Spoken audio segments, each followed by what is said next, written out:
Dios les bendiga, hermanos. Vamos ya a dar inicio a este taller. Ahorita vamos a empezar y vamos antes que nada pues a orar, porque es palabra de Dios y es lo que vamos a estudiar, y siempre hay que orar para que el Espíritu nos guíe en su estudio de su palabra. Oramos. Señor Dios, te damos la honra, la gloria a ti, porque tú eres bueno, porque tú eres maravilloso, porque tú eres santo y bendito, y permites que estemos en este lugar para aprender de ti, para aprender a cómo aprender de ti mejor, Dios. Pido que tú nos guíes, que tú nos des sabiduría, nos des entendimiento, nos des la inteligencia, Señor, la sabiduría para entender tu palabra de la manera correcta, Dios. Para entender e interpretar la palabra a como tú, oh Dios, la dejaste para el pueblo en su momento y también para nosotros en este día, Dios. Danos sabiduría y que no haya distracciones, Dios, y tratar de ser lo más eficientes posibles con el tiempo, Dios. Todo eso te lo pedimos en el nombre de tu amado Hijo Jesucristo. Amén y amén. Bueno, como les platiqué el miércoles pasado, hoy es un taller más interactivo a la hora de hacer un exégesis. Solo que cuando les pregunté qué era un exégesis, como que el barco divagó. Entonces hicimos una leve modificación ahí para no ir tan rápido. Vamos a bajarle el ritmo y vamos a tratar de todas maneras no íbamos a hacer la exégesis completa, es muy difícil y muy poco tiempo. Eso se lleva días para poder hacer una buena exégesis, de horas de estudio, de consultas. Pero vamos a aprender los pasos y hacer algunos pasos que sean sencillos, que no nos lleven tanto tiempo. ¿Para qué? Como eso es como, valga el dicho, ¿verdad? Como la droga. Vamos a dar a probar un poquito para que le agarren la adicción y ustedes puedan. ¿Para qué? Para que puedan, lo que les di no lo pierdan, hermanos. Eso que les di son los pasos. Si vieron abajo está la bibliografía. ¿Todos tienen? ¿Todos tienen? Si no, aquí dejé la carpeta. ¿No quedó la carpeta? ¿No hay una carpeta ahí? Aquí dejé la carpeta, fíjense. Ok, aquí para dárselas. Y No, es para los que hacen falta. Yo acá lo tengo. Eso es tomado del libro de Gordon Fee, que es cómo interpretar el Nuevo Testamento. Esas son las reglas básicas para interpretar el Nuevo Testamento. Aparte hay reglas para interpretar el Antiguo Testamento. Cada uno tiene su complejidad y cada uno tiene su forma de usarlo. Entonces, si no lo encuentran, no pasa nada. Voy anotando punto por punto, y el que no tenga, pues vaya anotando. Si no hay con su compañero, pues lo puede ir haciendo. Ok, les dije que leyeran un poco. Entonces, me gustaría saber si investigaron más o menos qué significa la palabra exégesis. Como tal, no. Acá les escuché que dijeron que sí. Es un estudio del pasaje. Ok. ¿Alguien más quiera abonar? La exégesis es el arte y la ciencia, es la disciplina de buscar el significado Okay. entender. Y pues se puede hacer esta pregunta, por ejemplo, ¿por qué lo dijo? ¿A quién se lo dijo? ¿Dónde? Ok, ya esos son componentes. Nos quedamos con el inicio. Ok, hermano.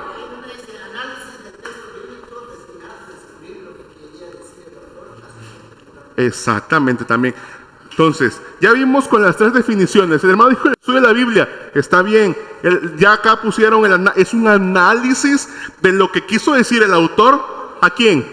En su tiempo, ¿verdad? Y también qué nos quiere decir la palabra a nosotros en nuestro tiempo. Y por último, bueno, aunque lo dijo en segunda ocasión, pero me gusta esa definición que usan a muchos autores. Es el arte y la ciencia.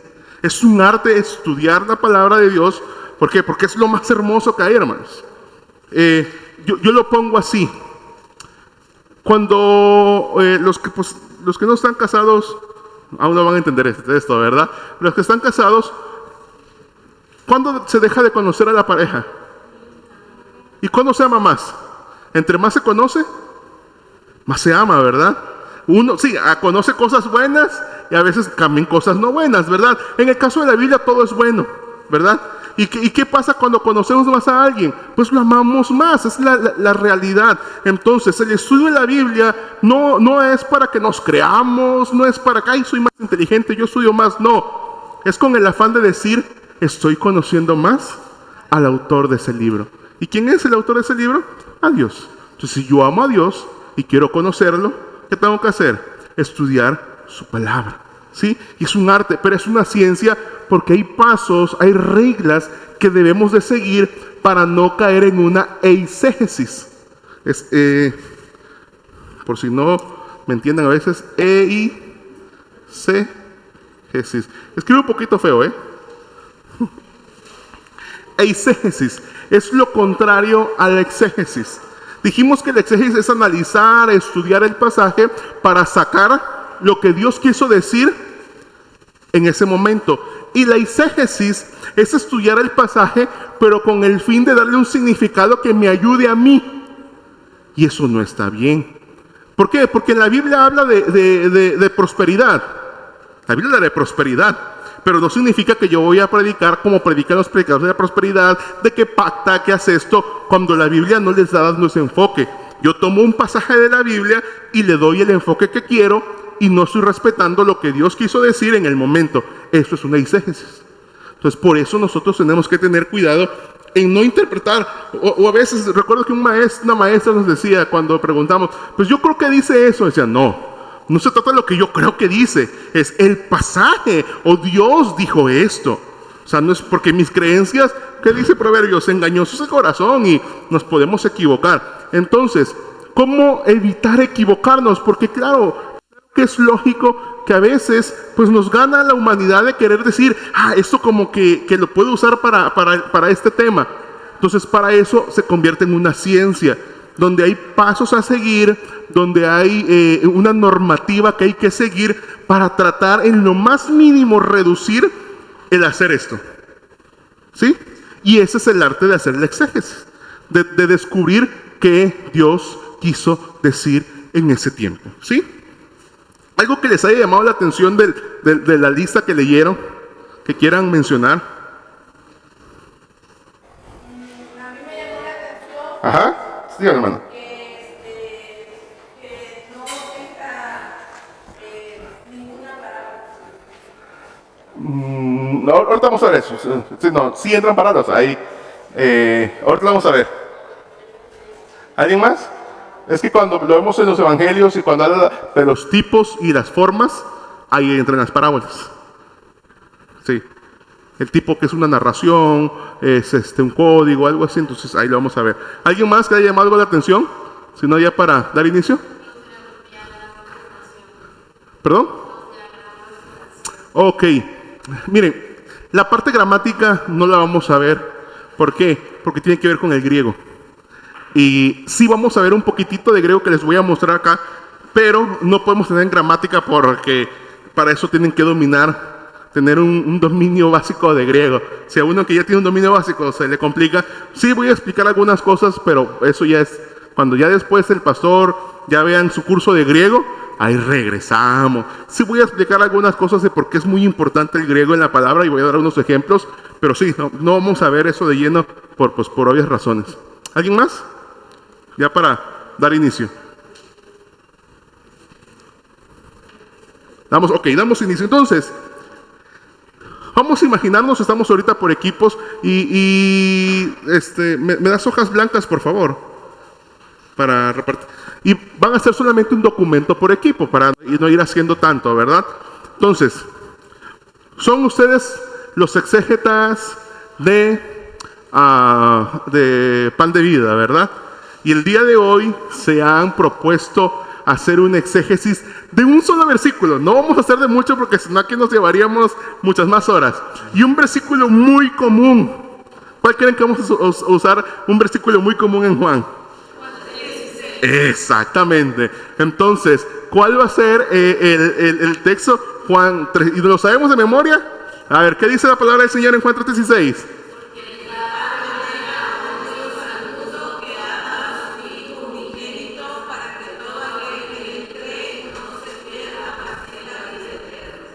Amén.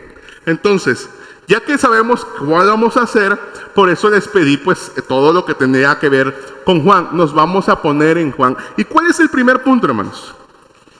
El paso 1, perdón. Vamos a verlo como paso. Como viene ahí. ¿Qué hay que hacer? Examinar el contexto histórico general. Contexto. No voy a poner todo escrito por el espacio. Histórico.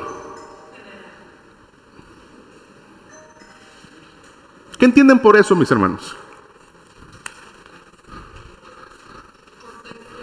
¿Qué es el contexto?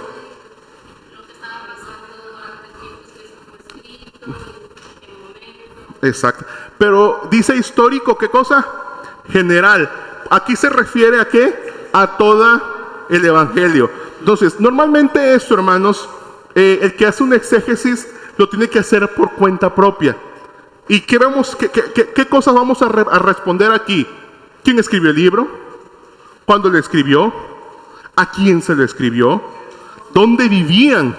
¿Qué tipo de cultura había en ese lugar? A manera general, ¿sí? Entonces, vi que hicieron algunos, aquí una hermana tiene ese libro, por ejemplo, ese libro que es de contexto histórico, cultural histórico, perdón, al inicio de cada libro viene eso, pues ya lo tiene fácil.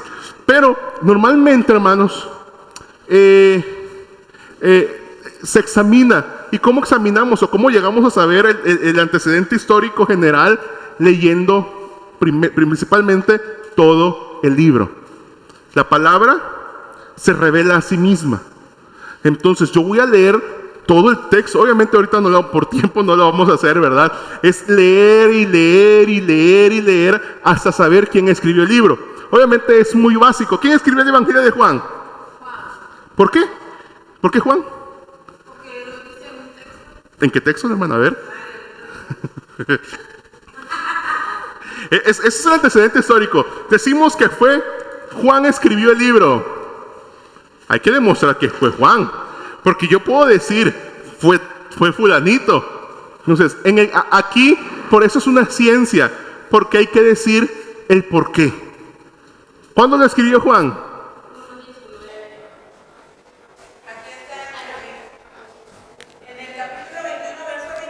Ajá. Este es el discípulo que da testimonio de estas cosas y escribió estas cosas.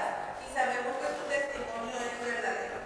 Y él se está refiriendo a sí mismo como el discípulo amado. ¿Y quién es el discípulo amado? Pero, ¿a dónde dice que Juan es el discípulo? Está muy bien. Así va. Así vamos. ¿Ya vieron? La Biblia misma dice quién es. Ahora, aquí es a veces un poco más complicado en Juan porque Juan, aunque sí lo dice ahí, pero no da su nombre, ¿verdad? A diferencia, por ejemplo, de Hechos. ¿Cómo empieza el libro de Hechos? Hechos 1. Dice en el primer tratado Teófilo, hablé acerca de todas las cosas que Jesús comenzó a hacer y enseñar. Aquí es muy fácil porque el que está hablando ahí, ¿quién es? Lucas. Él lo va a decir reiteradamente y se refiere al libro del Evangelio de Lucas y nos dice para quién es. ¿Para quién es? Para Teófilo. ¿Y quién escribió? Lucas. Ahí sí es muy claro, lo vemos también en el Evangelio de Lucas, es muy claro para quién. Van a haber libros que no están claros como en el Evangelio de Juan, porque no dice el nombre como tal, ¿verdad?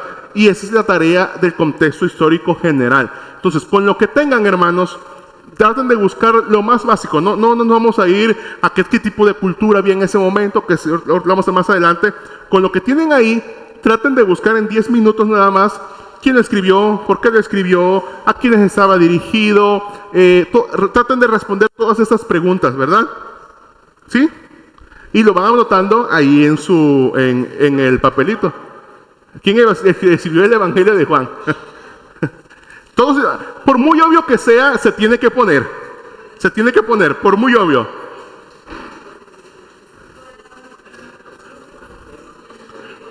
Normalmente las Biblias de estudio, antes de que empiece el libro, traen una reseña y ahí dice eso. Entonces búsquenlo. Los que ya lo hacen a nivel comentario, por ejemplo, ponen Juan y hacen una mini biografía hasta de Juan. Obviamente ahorita no vamos a llegar hasta eso por cuestiones de tiempo, ¿verdad? ¿A quién iba dirigido?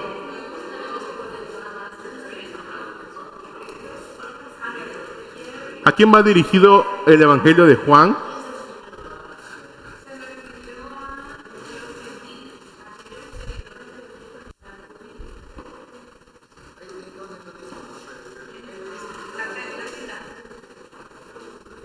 ¿Por qué fue escrito el libro de Juan?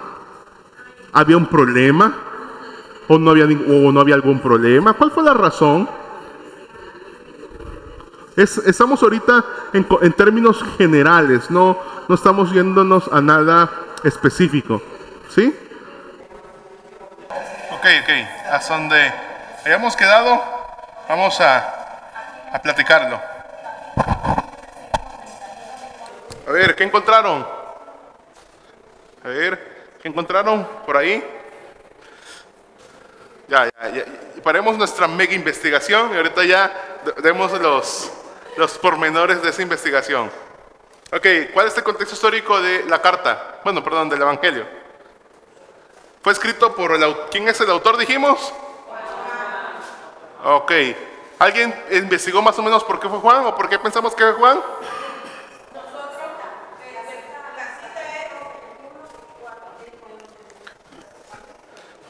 21, 24.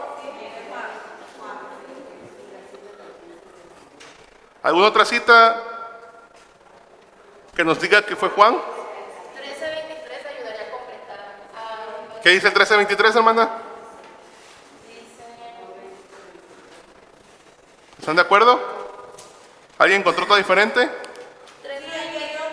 A ver, deje que lea el 13. Permítame, hermana. 13:23 menciona, y uno de sus discípulos al cual Jesús amaba estaba recostado al lado de Jesús. Podríamos recompletar porque en 21:24 dice que era el discípulo amado. Ok. 19:35 de Juan dice, 19:35 de Juan dice, y el que lo vio da testimonio, su testimonio es verdadero, y él sabe que dice verdad para que vosotros también creáis. Ok. Entendiendo esos tres pasajes decimos, el que escribió Juan fue alguien que, ¿qué cosa? Un testigo ocular de Jesús, que asimismo se llama ¿cómo? El discípulo amado, y quien él mismo menciona en algunos pasajes que él se recostaba en el pecho porque Jesús lo amaba mucho. Entonces, con esas, obviamente hay todavía muchos más adjetivos para por qué decimos que fue Juan, pero con esos tres es muy bien, podemos concluir que fue Juan. Fíjense que a pesar de todo eso, todavía hay algunas corrientes que dudan, ¿verdad?, de la autoría de Juan, y dicen que no fue Juan, que fue un discípulo de Juan, pero para nosotros fue Juan. ¿Por qué? Porque lo escribió, lo dijo, y ahí está. ¿Cuándo fue escrito? 80 y 95 después de Cristo. ¿Alguien encontró? 90 al 100.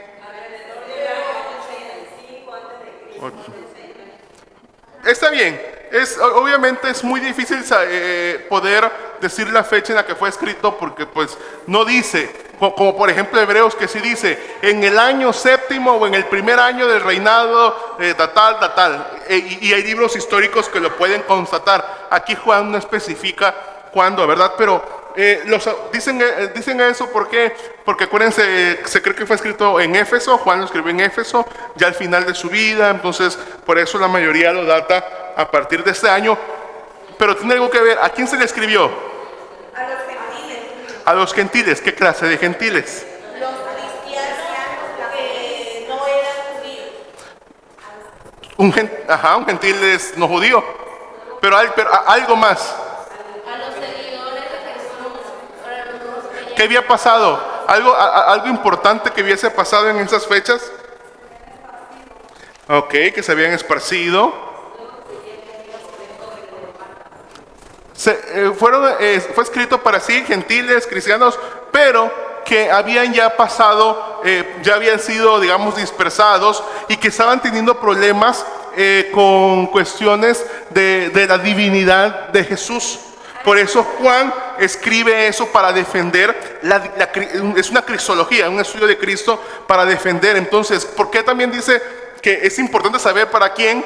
Porque decimos, bueno, si Juan va a defender a Cristo, porque hay gente que está diciendo que el Cristo no es real, entonces ¿cuándo pasó eso? Y eso pasa después de que el templo es destruido. O sea, que eso cuando pasó en el año 70, o sea, antes del año 70 el Evangelio no se había escrito. Entonces por eso los autores es una recopilación que leen historiadores, leen muchas cosas, pero por eso es importante saber todo eso. Entonces, entonces el libro de Juan fue escrito para gente que estaba empezando a dudar de la deidad de Cristo. Y por eso, ¿cómo empieza Juan? Al principio era el verbo era Dios y el verbo era con Dios. Lo primero que Juan nos va a recalcar iniciando su evangelio es: Cristo es Dios. ¿Por qué? Porque les digo, los destinatarios estaban empezando a dudar ¿de qué? De la deidad de Cristo. Ya una vez que sabemos esto, ¿qué de nuevo nos dice? Ok, entonces la iglesia estaba pasando por un momento en el que no tenían la certeza de que ¿qué? De que Cristo era Dios. Entonces el Espíritu Santo inspira a Juan a decir: hey, haz una defensa de la fe de Cristo. El libro de Juan es también un libro muy profundo en cristología.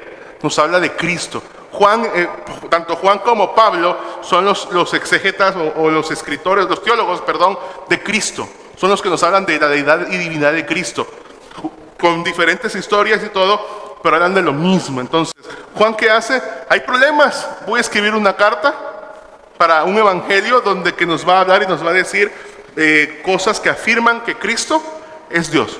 Por eso Juan es muy dualista en el sentido de que luz, tinieblas. ¿Por qué? Porque él quiere dejar muy en claro esto. Bueno, esto les digo va mucho más a profundidad. Los antecedentes, más adelante igual si quieren me pueden mandar un número, les voy a dar al final y les puedo dar una copia del libro de Gordon Fee, para que igual es muy fácil, van leyendo y van tratando de hacer todo lo que pide, ¿verdad? Obviamente con muchos recursos. Pero entonces, ¿en qué nos ayuda a saber el antecedente histórico? Sabemos para quién fue, porque fue escrito. ¿Dónde fue escrito? Eso influye. Ahora, ¿cómo decimos dónde? Pues fue escrito para gentiles griegos. ¿Por qué? Porque en la introducción al libro de Juan, que es en el capítulo 1, del 1 al 18, usa palabras de porte muy helenística. La palabra logos, que es la que usa para referirse al verbo, es una palabra muy helenística. Y el logos. Entonces, eso nos dice a nosotros, ok, eran personas griegas, personas que ya, como decían, eran gentiles, que no estaban, y que les estaba hablando en un léxico, en un lenguaje que ellos entendían. Bueno, segundo paso, ¿cuál es? Confirmar Los límites, ¿ok? ¿De qué? el pasaje. Del pasaje. ¿Alguna vez han leído un pasaje de la Biblia que acaba el capítulo y todavía la historia no acaba? ¿Les ha pasado alguna vez? Que están leyendo la Biblia y ya acabó un versículo o ya acabó quizás el capítulo, pero la idea sigue todavía en el siguiente capítulo o en el siguiente versículo. Eso pasa. Entonces, establecer los límites del pasaje es ¿cuál es el todo de la misma historia? Entonces, para eso quiero que vayan al libro de Juan 3:16 y me digan, para ustedes leyéndolo, cuál es el límite de ese pasaje. Se van a dar cuenta ahí que hay algunas Biblias traen ya como separaciones. Aunque traigan esas separaciones, nunca se confíen tampoco, porque esas separaciones aún no. Ándale, a veces no van acorde.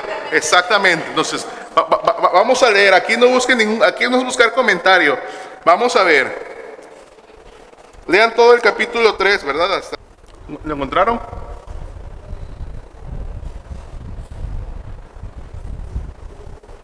Se los voy a poner fácil. El pasaje de 3:16 pasa en la plática con alguien. Entonces, ¿qué extensión abarca esa plática? ¿De dónde a dónde? Eso es establecer el límite del pasaje. Dice aquí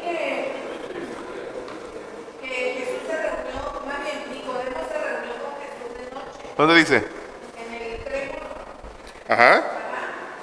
Y en el 3:2 dice, este vino Jesús de noche. Ok, ahí, entonces, ¿dónde empieza el relato? ¿Qué dice el 2:25?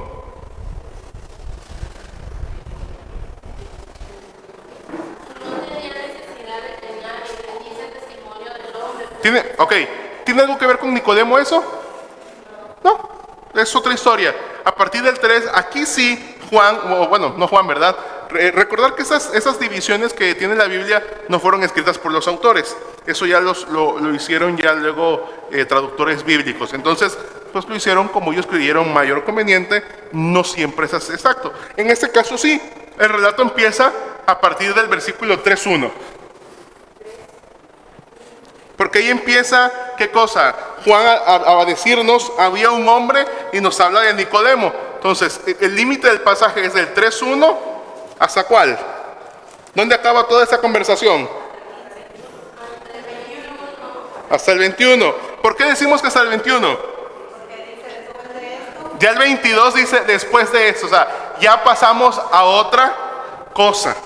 Entonces, el límite del pasaje es del 3:1 al 3:21. Eso es establecer el límite del pasaje. ¿Y en qué nos va a ayudar eso?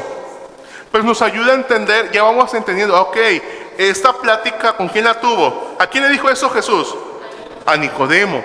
Se lo está diciendo a alguien de alta alcurnia, por así decirlo, alguien importante, que no solamente le dijo eso, a Nicodemo le suelta unas palabras, ¿qué le dice? Que es nacer de nuevo, le dice muchas cosas a Nicodemo. O sea, con Nicodemo tiene una plática profunda, donde Jesús le da muchas verdades bíblicas, pero creo que la máxima de esas es cuando le dice, porque de tal manera amó Dios al mundo, que ha dado a su Hijo unigénito, para que todo aquel que en él cree, no se pierda, mas tenga vida eterna. ¿Sí? ¿Dudas hasta aquí? ¿O ya están más enredados? Todavía estamos... ¿O alguien no está de acuerdo con este límite? ¿Ah? ¿Alguien no está de acuerdo?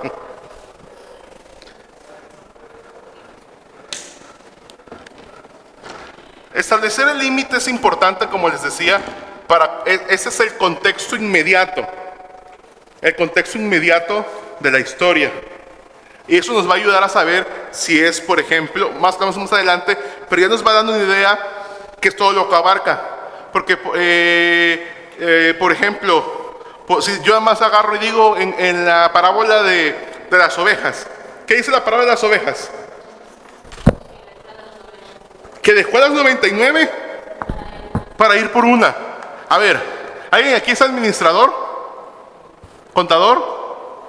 Si además leyeran ese pasaje sin todo el contexto, ¿es lógico hacer eso? No, si ya se fue una, pues ni modo, cuido las 99. Pero establecer mi límite de texto me dice, no, hay un contexto. El problema es que él es un pastor que ama a sus ovejas. ¿Y qué pasa? Una se fue. Y su amor es tan grande que va por esa. Y deja. Ahora, algo que ella no lo dice, pero obviamente se da por entendido. Si ama tanto para ir por una, obviamente no dejó tiradas las 99. Pues las dejó cuidadas, o sea, bien cuidadas. Y se fue tras una. ¿Y qué hizo? La curó, la limpió y la regresó al redil. Pero si yo nada más me quedo con... Se fue. Entonces no, ese pastor era un pastor irresponsable. Tenía preferidas. Y hay gente que así predica, obviamente no con ese ejemplo, pero así predica, hermanos. Toman un pasaje y lo sacan de su contexto. Y no podemos, por eso hay que establecer los límites que está abarcando para entender todo, ¿sí? Obviamente más adelante vamos a detallar un poquito más eso.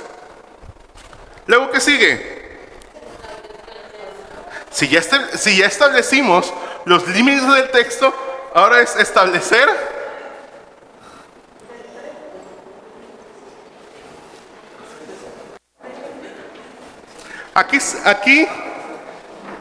Aquí sí tiene que ver del pasaje que vamos a estudiar.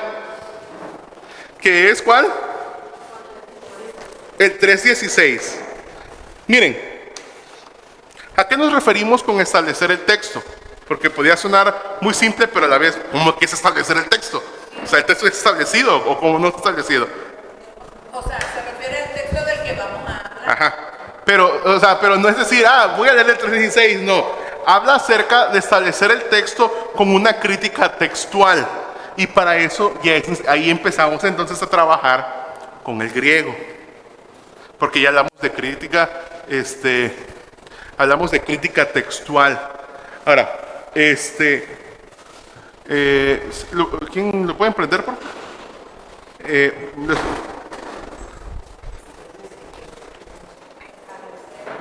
Miren, vamos a hacer algo muy simple.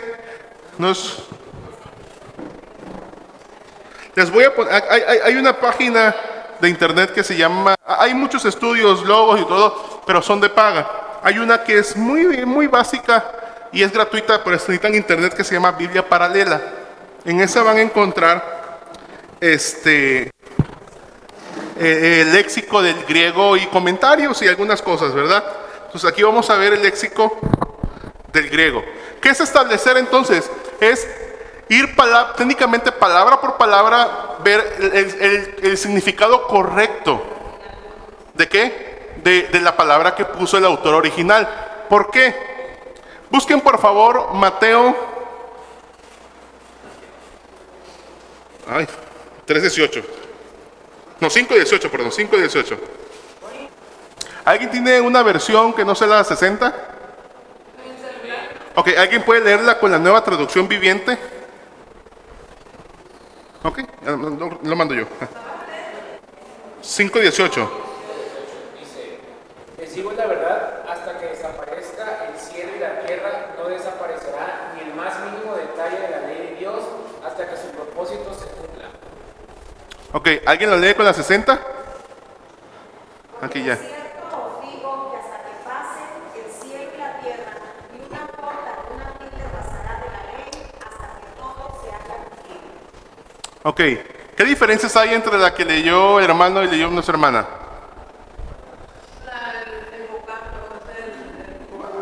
¿Qué palabra? Acá él dijo, ¿cómo dijiste? No que mientras no pasen estas cosas, ¿qué va a pasar? No desaparecerá ni el más mínimo detalle de la ley de Dios. Ni es más mínimo detalle de la ley de Dios. ¿Qué dice acá? Ni una jota ni una tilde pasará de la ley hasta que ¿No? todo se haga. Si quieres te doy y lo explico. ¿Qué pasó ahí? ¿Quién está mal?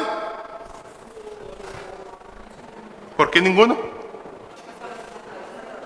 Porque ¿Quién tradujo? el autor aquí en la Biblia, cuando dice ni una jota ni una tilde, pues se está refiriendo a que gramaticalmente no se le puede cambiar nada. Más o menos. Ya, pero acá ¿qué dijo?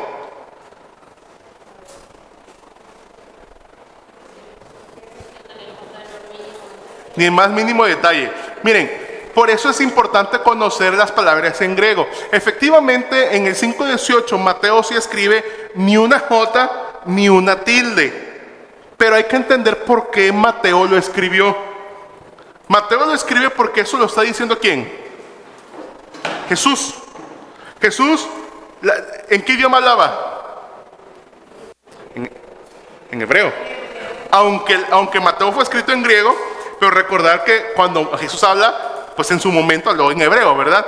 Entonces, cuando habla acerca de Jesús y dice, miren, la palabra va a permanecer y nadie, ni una jota, ni una tilde. Para nosotros decimos, pero pues, ¿qué tiene que ver la jota y la tilde con el mínimo detalle? Bueno, para el oyente de aquel tiempo, para el hebreo, era algo muy básico. ¿Por qué? Porque la jota es la letra más pequeña de su alfabeto hebreo. Entonces, cuando Jesús dice ni una jota, es ni la letra más pequeña se va a mover. Y la tilde solamente es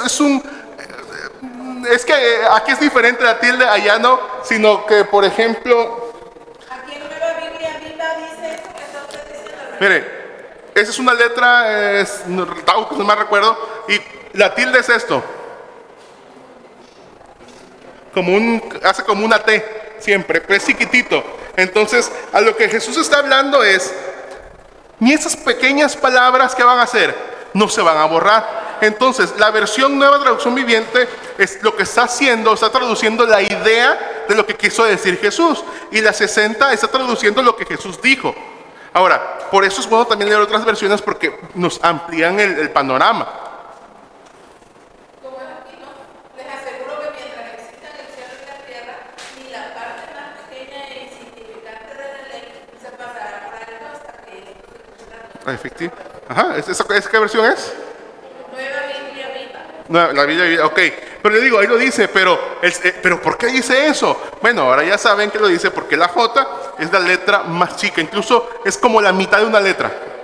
Del tamaño. Es una letra muy pequeña. Es como una J, pero bien chiquitita. Parece más la tilde de aquí. Que esas ideas, la J parece más una tilde de aquí que la tilde de ellos, ¿verdad? Entonces, por eso es esa expresión. Por eso es bueno saber también que es lo original. Y aquí vamos a ir. Si lo alcanzan a ver, si no, ahorita lo hago un poquito más grande. Miren, si se dan cuenta, aquí dice ¿por qué? Y viene la palabra en griego que usó. Entonces vamos a ir una por una y quiero que lo van a copiar. ¿Cómo se translitera? ¿Sí lo alcanzan a ver aquí?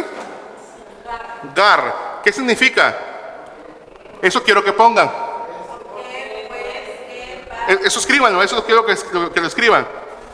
Porque después ahorita van a hacer su propia traducción con esto. Y a ver qué tanto cambia de la que tiene. La primera, cuando dice en la Biblia, porque de tal manera, la primera palabra que viene en el griego es gar. Y significa por qué, pues, que, para, en efecto. Porque, perdón, es cierto. Porque, pues, que, para, en efecto. Gar.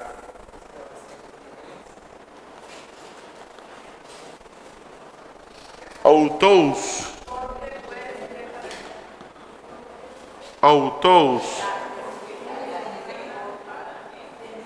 Autos, que significa así, así, esta, tan, de este modo. No entiendo qué dice, Aquí está la transliteración de esa palabra, esta que está aquí, que es autos, aquí viene cómo se diría en español. Aquí está, así, esta, tan, de este modo. Esa es la cuestión, hermanos. En el griego, perdón, se me olvida, en el griego una palabra puede significar muchas cosas. Incluso un poquito más todavía, es más complejo que eso. Entonces por eso es bueno saber todas las posibles significados para hacer una traducción. La palabra original, ¿cómo es? Esta es autos.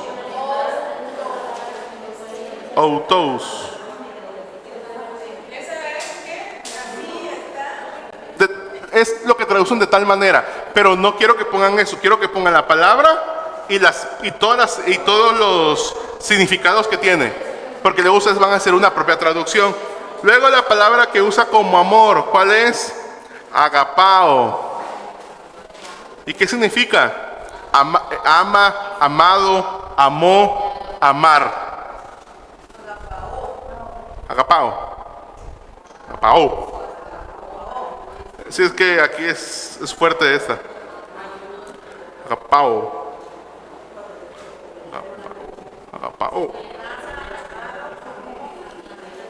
Viene del amor ágape, es que esas ya son terminaciones que son conjunciones en griego. Digo, ahorita no. Obviamente hay cosas que un maestro griego nos regañaría que estamos omitiendo, ¿verdad? Pero pues para términos prácticos. Ok, seguimos. Dios, ¿cómo se dice Dios en griego? Teos. ¿Y qué significa Dios o un Dios? Teos.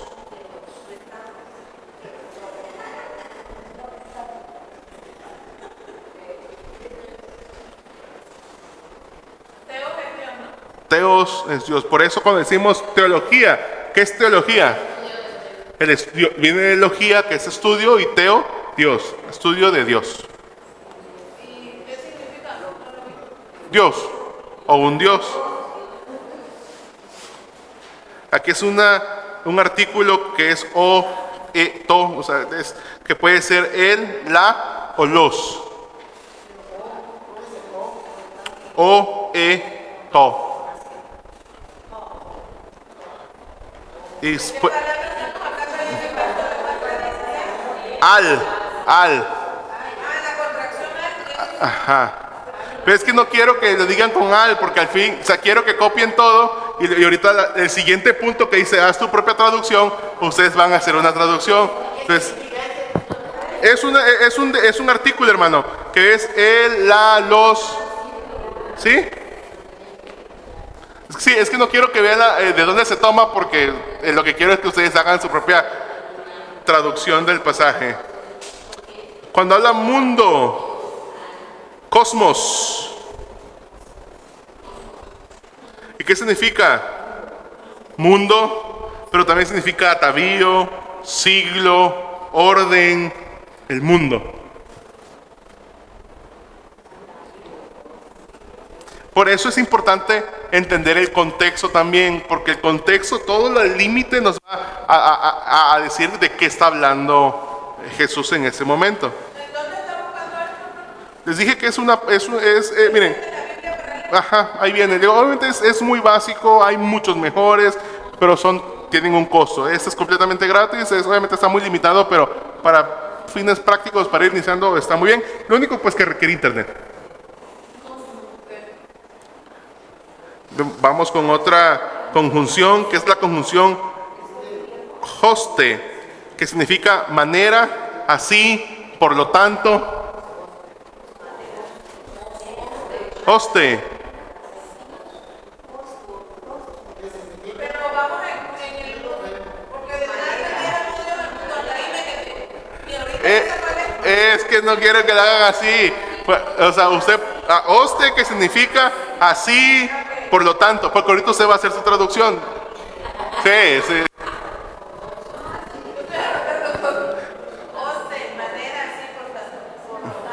Ok. De ahí la siguiente palabra es didomi, que significa dado, dio, para dar, dada. Sí, porque ahorita van a hacer su propia traducción con todas esas palabras. Porque hagan de cuenta, hermanos, que ustedes nunca han tocado una Biblia y están viendo estas palabras. ¿Y cómo hacemos para organizar esto? Pues ahorita lo vamos a hacer. dado del verbo dar. Sí, dado, dio, dada, para dar. Sí, exactamente.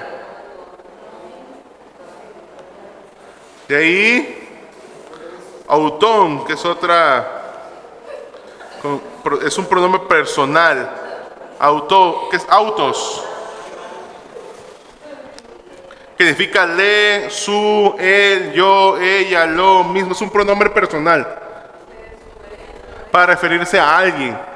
Puede ser le di, suyo, él, yo, ella, lo mismo. O sea, entonces es un pronombre personal.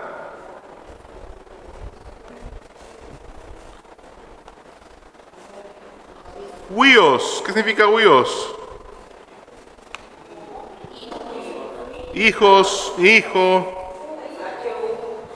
Huios.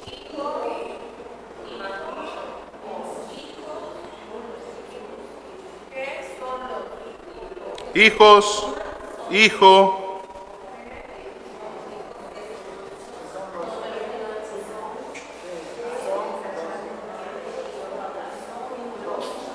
Aquí va un adjetivo, monógenes. ¿Qué significa? Unigénito, único, única. La palabra mono, ¿de qué? Uno. Genes, que viene usamos en medicina para hablar de pues, la mínima expresión del ADN, ¿verdad? Es un gen. Es único, no hay otro, pues. Monógenes. Monógenes. Que es unigénito, única. Digamos, otra conjunción que es la conjunción ina. Que es qué, para, por qué, a fin de qué, de modo que. Conjunción. Sí.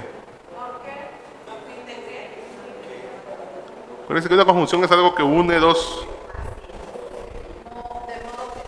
Por eso es gramática, porque aquí usamos nuestra gramática. Lo bueno que la lingüística pues es muy básica, no básica en ese sentido, pero las órdenes lingüísticas ayudan mucho. Entonces lo que es una conjunción aquí en China.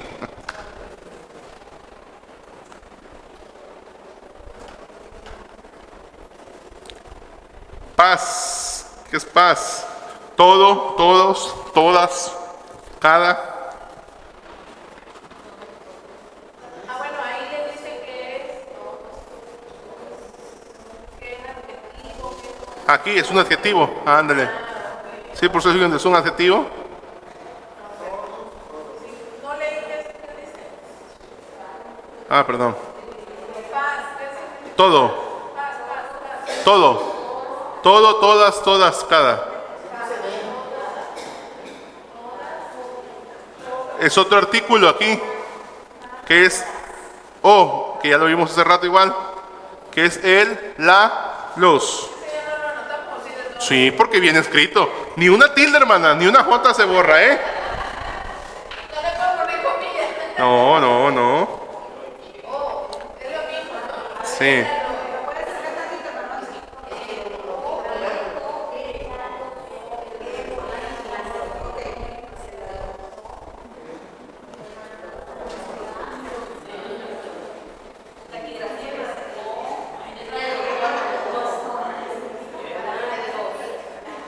Otra, la misma, aquí se vuelve a repetir otra vez la conjunción ina, que es que, para, por qué, a fin de, modo que. Se vuelve a repetir.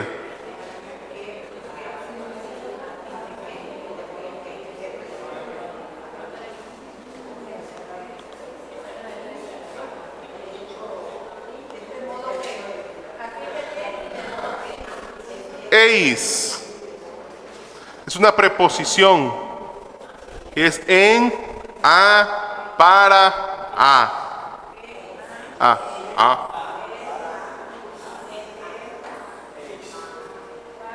Eis.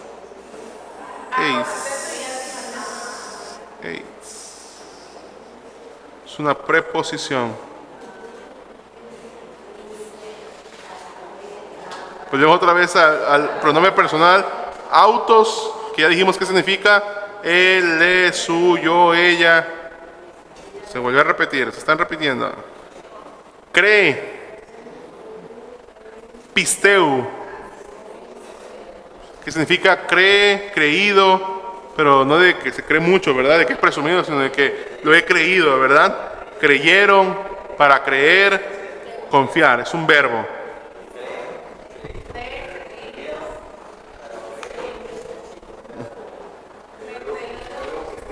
Pero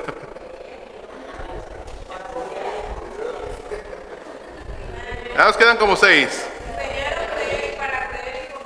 Ajá, y luego viene un negativo, que es que meo. Y la ortografía fonética será como my. Que es no, sino, ninguna, para que no. Es una negación, en pocas palabras.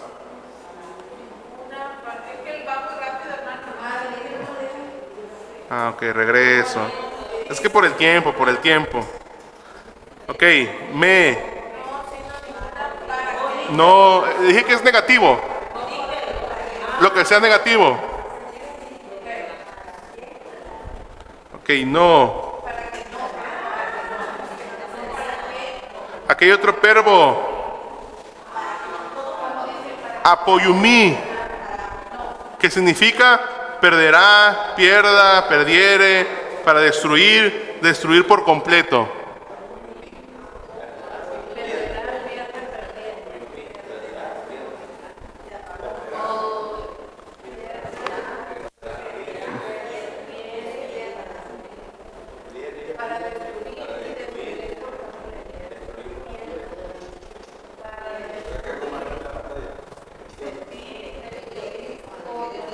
Pues, sí, ¿no? No, ya casi acabó.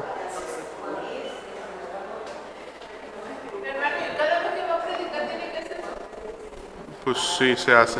Obviamente, hermanos, conforme ya uno va agarrando práctica, lo va haciendo más rápido.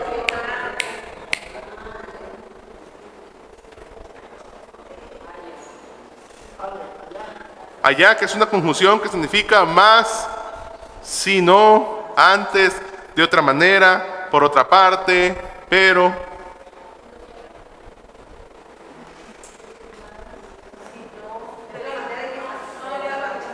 Ahí está, allá. más, si no, pero.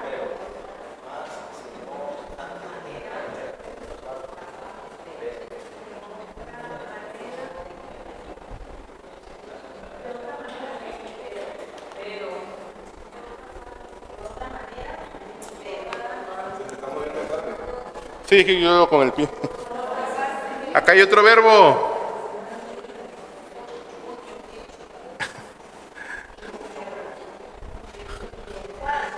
No es choro, porque la che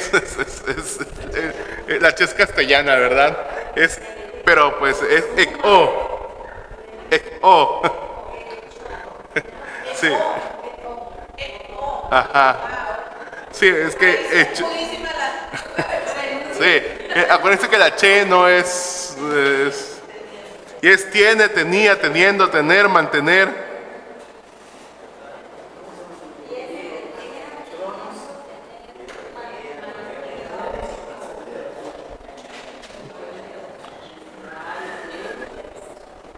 ¿Ya?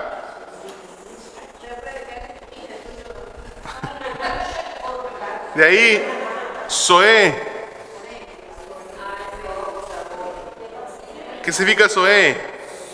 Vida, días, vive.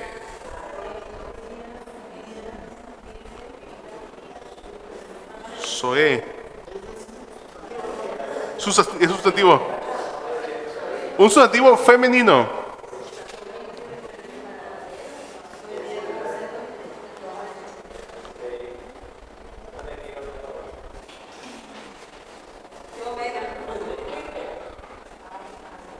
Y dime el último adverbio que significa aionios. Que significa eterna, eterno, eternas, larga vida. It's long. Muchos años.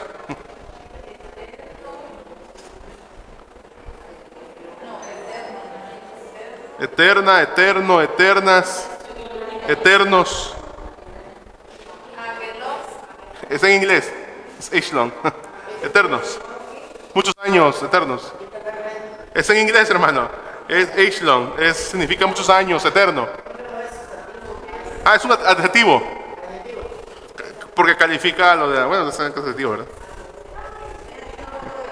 Bueno, ya tenemos todas las palabras en griego que componen ese versículo. Ahora, olvídense de la Reina Valera 60. Van a hacer la JPB 2024. Hagan su propia traducción con esas palabras. Sin pena, si no pasa nada. Con todo eso, ustedes hagan ahí.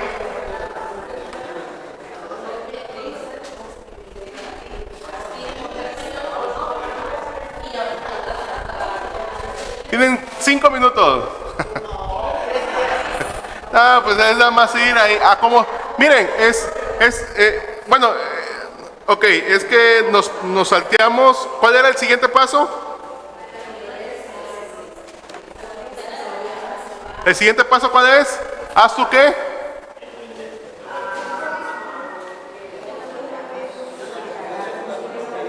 ¿Cuál es el paso 4? Haga una traducción. Ahí no tengo que explicar porque ya les expliqué. Ya estamos en el paso 4.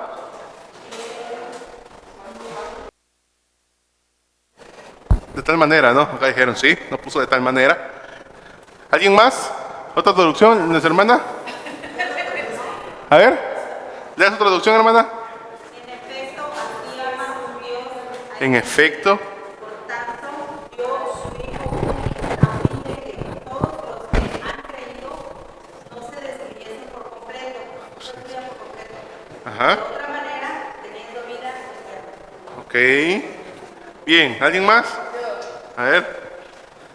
Pues así ama Dios el orden, por lo tanto dio su Hijo único a fin de que todos los que en él creyeron, ninguno se pierda por otra parte, y por otra parte mantenga el día eterno. Ok, está bien, ahorita explico el orden. Bueno, está bien. Ajá. A ver, porque de este modo amó Dios el mundo, por lo tanto dio su Hijo único a fin de que todos los que creyeron no se pierdan, sino que tengan vida Ok, ¿alguien más? ¿Una última? De aquel lado, de la primera, de aquel lado no me han leído nada, ¿eh?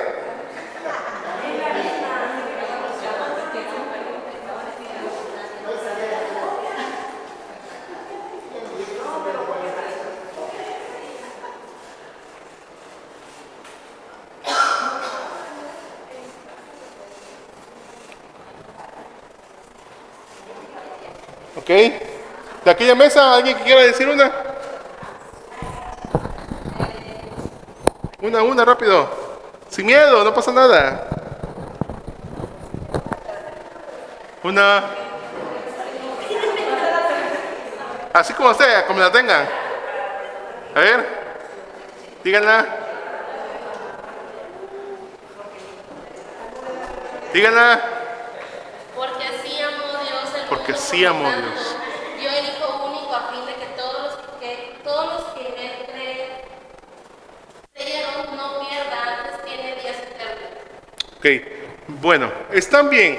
Eso es lo importante de saber el griego. ¿Por qué? Porque aparte de eso, si se dan cuenta, las palabras en griego tenían terminaciones diferentes, que son esas conjunciones y todo eso, que obviamente por cuestiones de tiempo y todo eso, de que no dominan griego tampoco, eso se tiene que ver después. Pero quiero que se queden con esto. La palabra, como en la 60 dice, porque de tal manera, ¿verdad?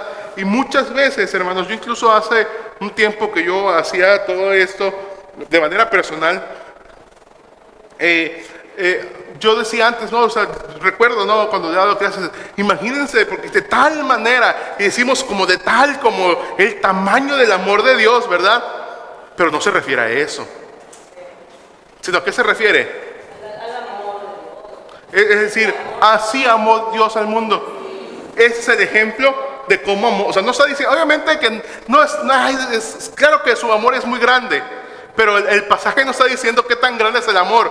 No, el pasaje que nos está diciendo cómo es el amor de Dios que envió a su Hijo unigénito a morir por nosotros. Tampoco está mal decir que tan grande es el amor de Dios. No, no está mal, pero si nos vamos a lo estricto de la palabra, que es el porque de tal, ¿qué quiere decir? ¿Tú cómo lo traduciste? De este modo, amor. De este modo. Así, no está hablando del tamaño, sino de qué forma. ¿Y de qué forma amó Dios al mundo? Que envió a su Hijo. Para ese tipo de cuestiones nos ayuda a saber un poco de griego. Hay otro ejemplo muy rápido que me gusta enseñarlo, que está en Efesios 4:22. Aquí estoy abarcando todo lo de gramática. No puedo explicar gramática por cuestiones de tiempo y también de que pues aún no dominan el griego, ¿verdad? ¿Qué dice? En cuanto a la pasada manera de vivir, despojaos del viejo hombre que está viciado conforme a los deseos engañosos. Ajá. Siga. Ajá, y renovaos en el espíritu de vuestra mente y vestidos del nuevo hombre, creado según Dios en la justicia y santidad de la verdad. Ok. Ahí, ya. Nada más esos dos. 4:22 al 24. Ahí vemos tres acciones, tres verbos en el griego, que en español dice despojaos, luego renovaos y luego vestíos, ¿sí?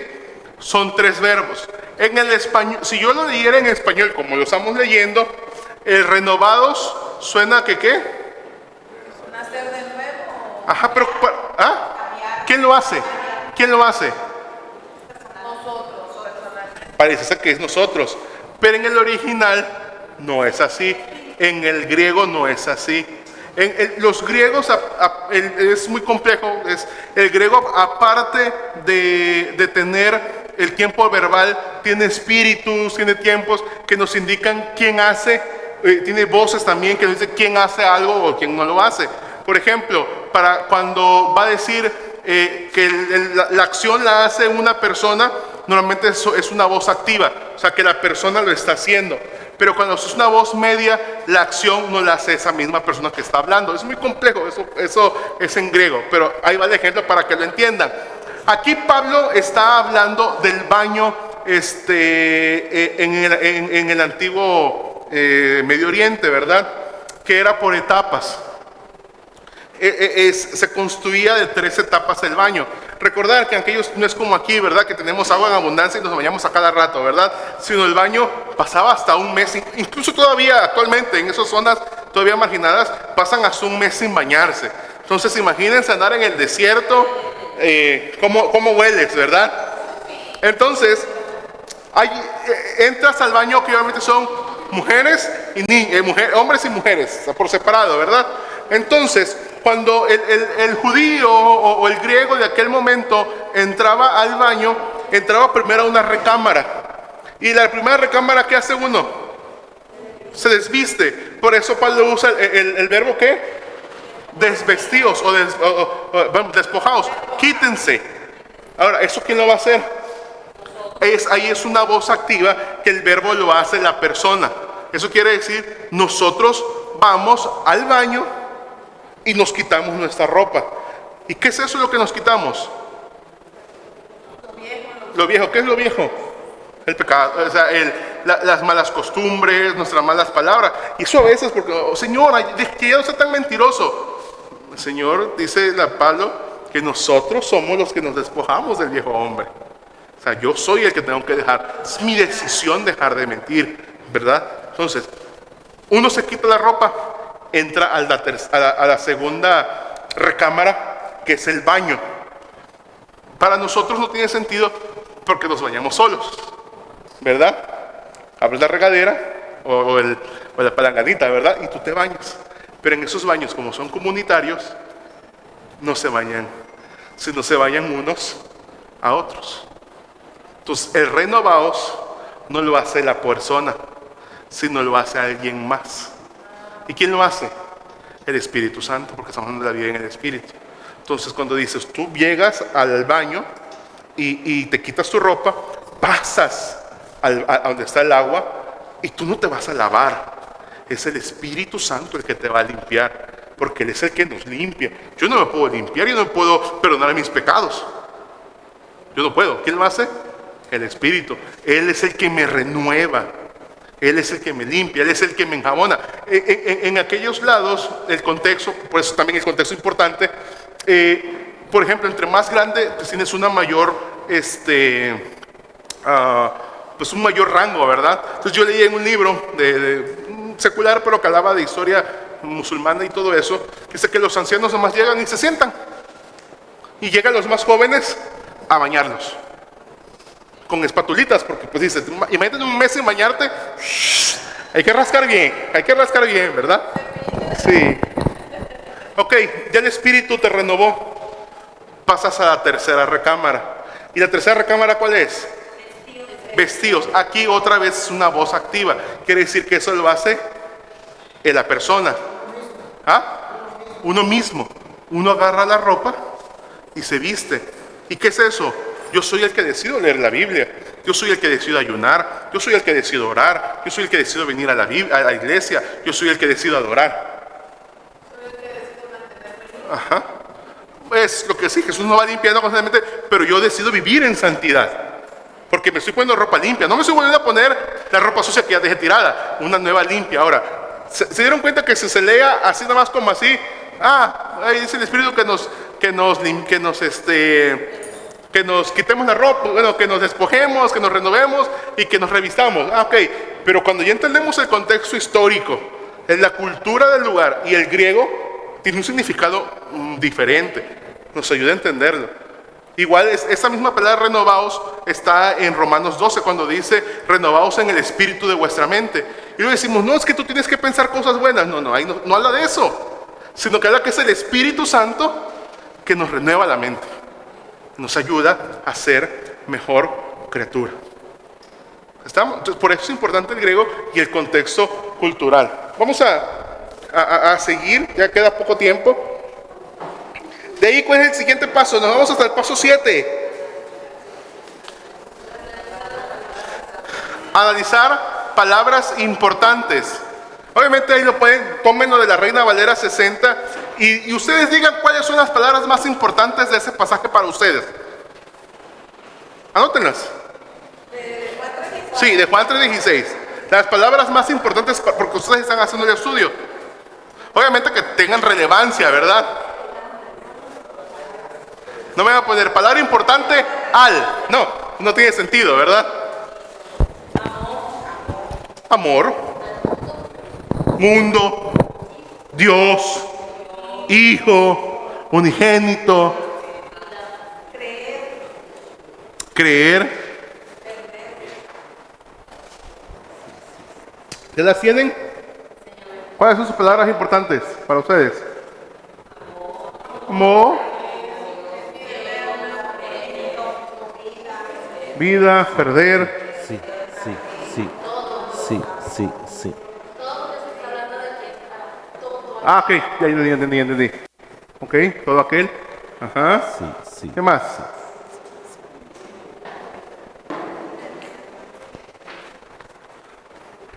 Ok, de ahí viene el contexto, ¿qué cosa?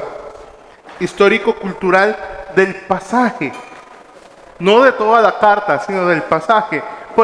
¿Cómo vemos eso? El ejemplo que les puse ahorita de Pablo. Eso viene en Efesios.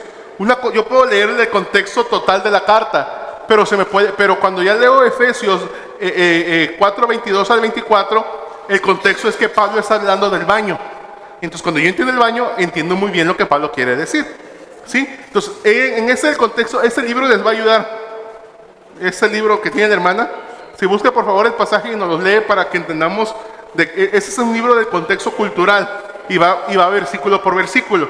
Entonces, busque Juan 3:16 y díganos qué dice. Pongan atención. Los tiempos de los verbos en griego indican el sentido. Y tiene dos puntos. Esta es la manera en que Dios amó al mundo. Él dio a su Hijo unigénito. Salud. Literalmente Sí. es especial, amado. En la literatura judía se había aplicado frecuentemente a Isaac para poner énfasis en la grandeza del sacrificio de Abraham al ofrecer. Ok, pausa. Aquí nos dio un punto. El ejemplo que hace Jesús al hablar de hijo unigénito es algo que los judíos usaban mucho para referirse a quién.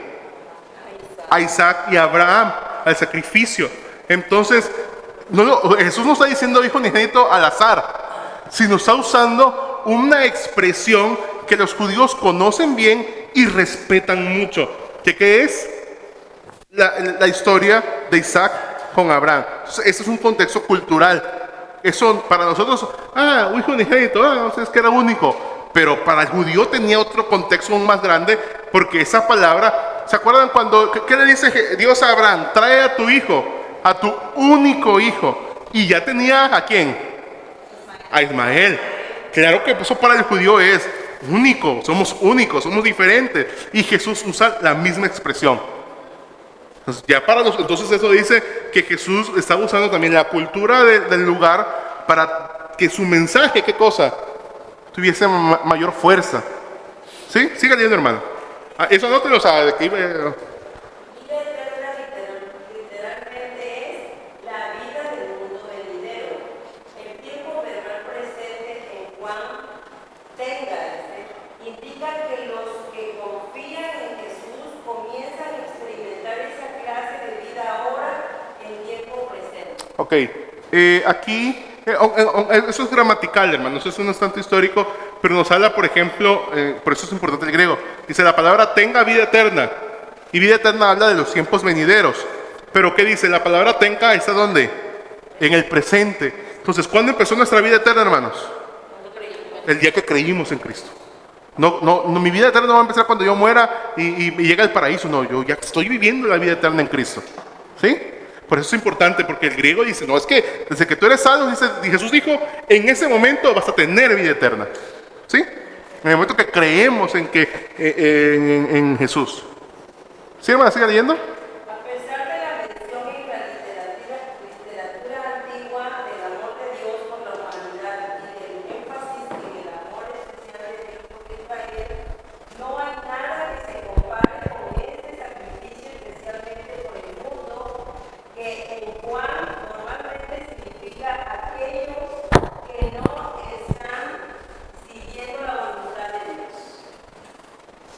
Antiguo Testamento enfatiza también el inmensurable amor de Dios y te dan Éxodo, Deuteronomio, Jueces, Isaías, Oseas, Jeremías. Los textos antiguos, especialmente el rollo de Noé, dice aquí, Del Mar Muerto. contrastan,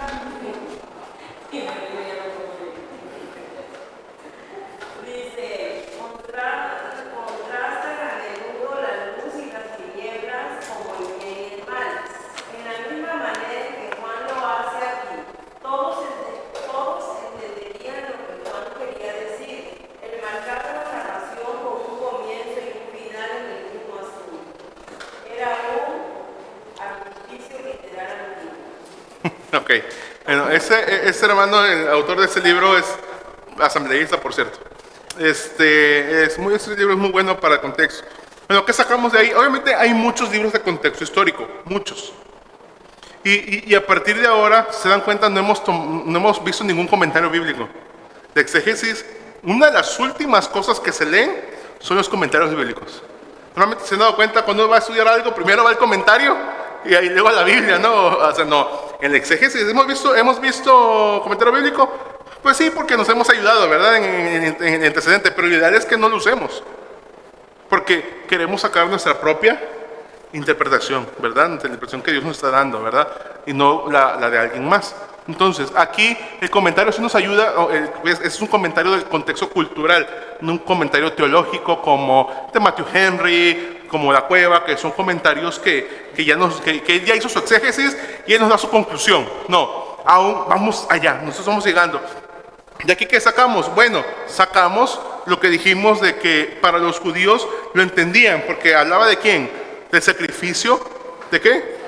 De Abraham con Isaac. Entonces para ellos era una muestra de amor a Dios inmensurable lo que hizo Abraham con Dios. ¿Y qué hace Jesús? Usa las mismas expresiones para hablar del amor de Dios en su Hijo, que vino a morir por nosotros. Ahora, eso era algo muy de ellos, porque ellos decían, Abraham tuvo a Ismael y a Isaac, y Dios eligió ¿a quién? A Isaac, que de ahí venimos nosotros, y el sacrificio fue por nosotros y todo. Pero dice Dios, sí, estoy usando los mismos, pero con la gran diferencia que, ¿para quién es esta promesa?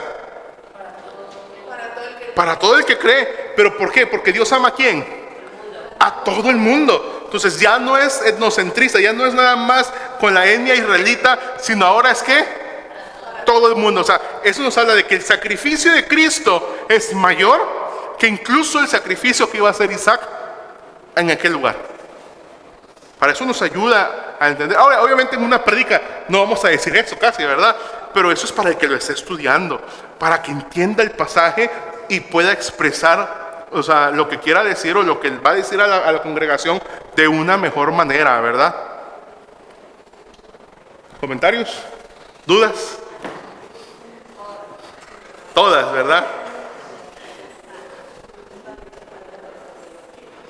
Un comentario nada más que para nosotros es fácil ahora leer la Biblia, pero las personas que tuvieron que Dios les dio la sabiduría para poder traducirla, Sí. Es lo que les digo, miren, ahorita ustedes que después de hacer la traducción, en su mente siempre estaba, porque de todas maneras vamos al mundo, o sea, porque ya tenemos eso, es imposible quitarlo, ¿verdad? Pero ¿qué hacemos al ir a los interlineales, a los manuscritos en el griego? Es tratar de sacar toda la idea que tengamos en nuestra mente e ir directamente ¿a qué? Al pasaje.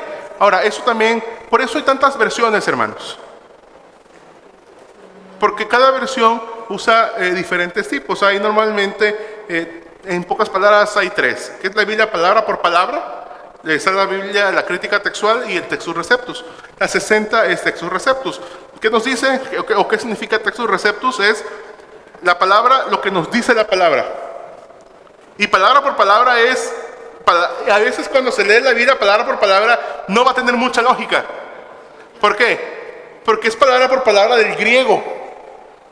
Si hacemos una traducción literal de palabra por palabra del inglés, por ejemplo, habían cosas que no entenderíamos. Por ejemplo, o si quisieran hacer una del español al inglés, hay palabras que usamos nosotros que conforman una expresión y que no tendrían sentido. Por ejemplo, está el chiste, ¿no? De que el gringo aprende español y se puso color de hormiga. Para nosotros tiene un sentido. Ahora, ¿se imaginan que eso se hiciera un libro y viniera alguien y lo traduciera palabra por palabra? Y la cosa se puso color de hormiga. Y si no conoce el contexto cultural de a quien fue escrito, va a decir, ¿qué es eso? Y luego nos predica de eso, ¿verdad? Pero cuando ya tú entiendes, ahora, las Biblias palabra por palabra son muy buenas. ¿Por qué? Porque nos ayudan a eso, a saber palabra por palabra lo que la Biblia dice. Entonces, imagínense. Y la crítica textual trata también de hacer, es como está a la mitad de la palabra por palabra y de textos receptos. Está ahí a la mitad. Entonces, eso nos va a ayudar. Ahora, por cuestiones de tiempo, hermanos, pues aquí vamos a dejar, luego vienen otras cosas, pero como les dije, eso es como la droga, ¿verdad? Es el probete. Ahora, ¿se dieron cuenta que cuando uno estudia la Biblia ya con su contexto, con su gramática, aprendemos cosas que a simple vista no están? O sea, ¿qué diferente, por ejemplo, del pasaje a cuando llegaron ahorita que ya estudiamos otras cosillas pertinentes? Pues, por ejemplo, yo no sabía el contexto que nos mencionó la hermana en el libro de cuando habla la Biblia y dice hijo unigénito.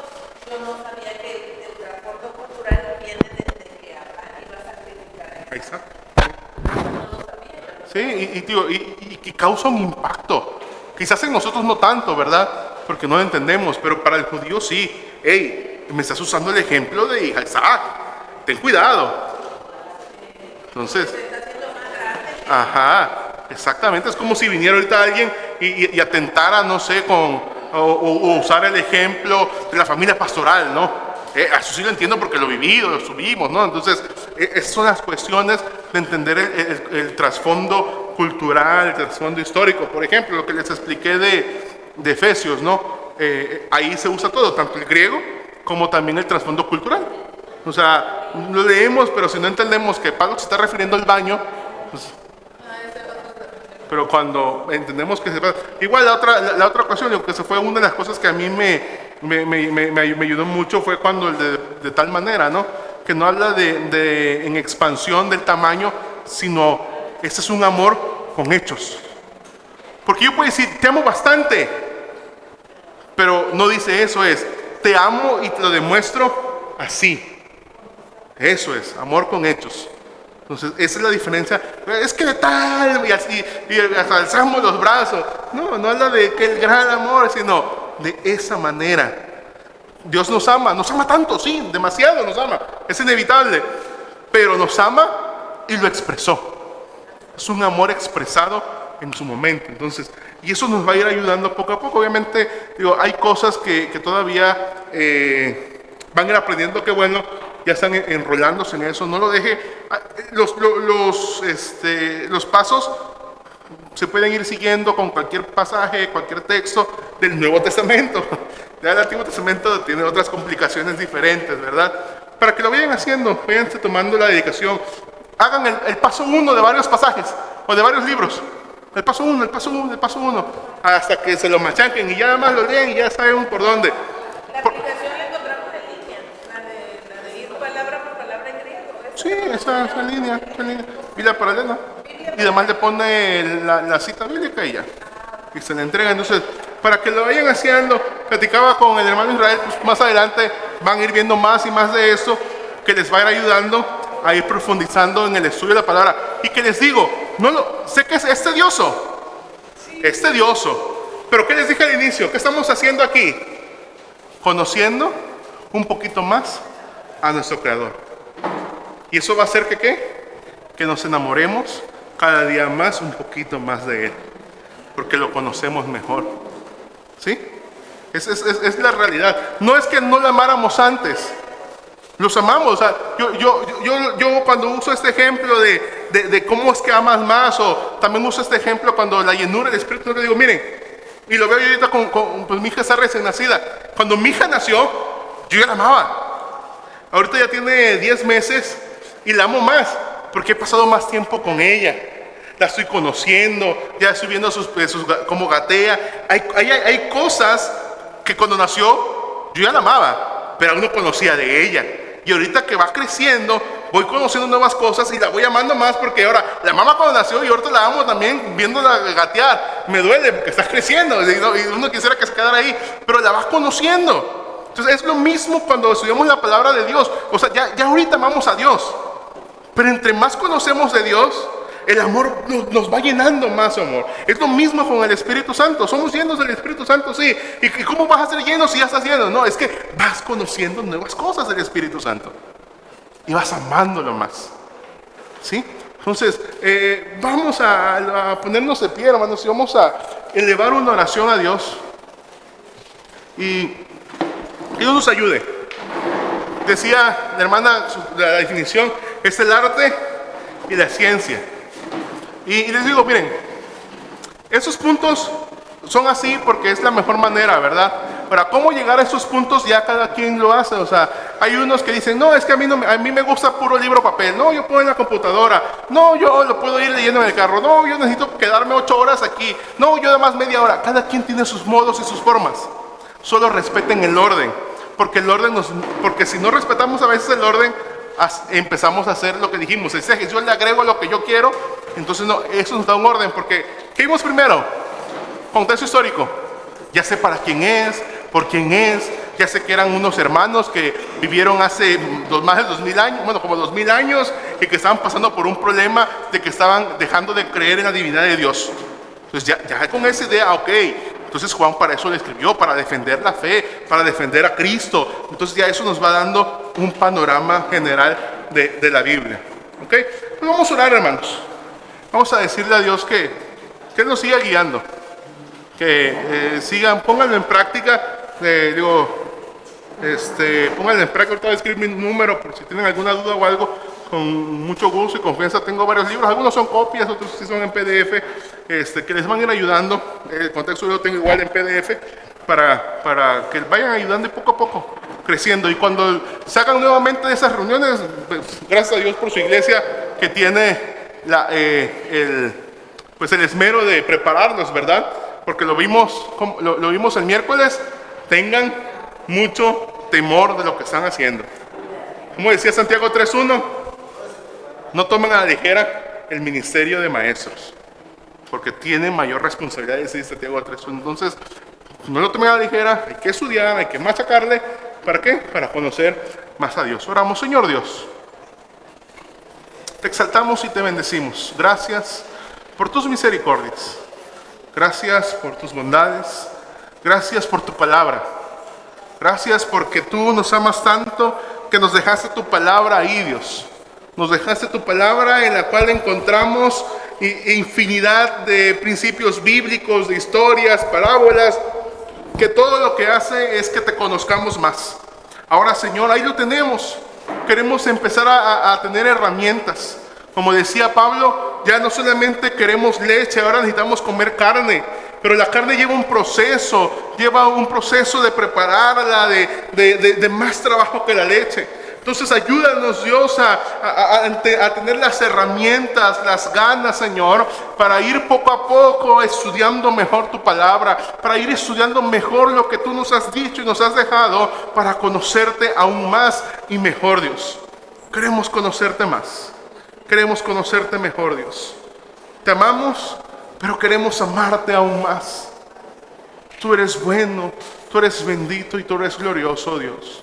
Te exaltamos y te bendecimos, porque tú eres santo, bendito Dios. Amén.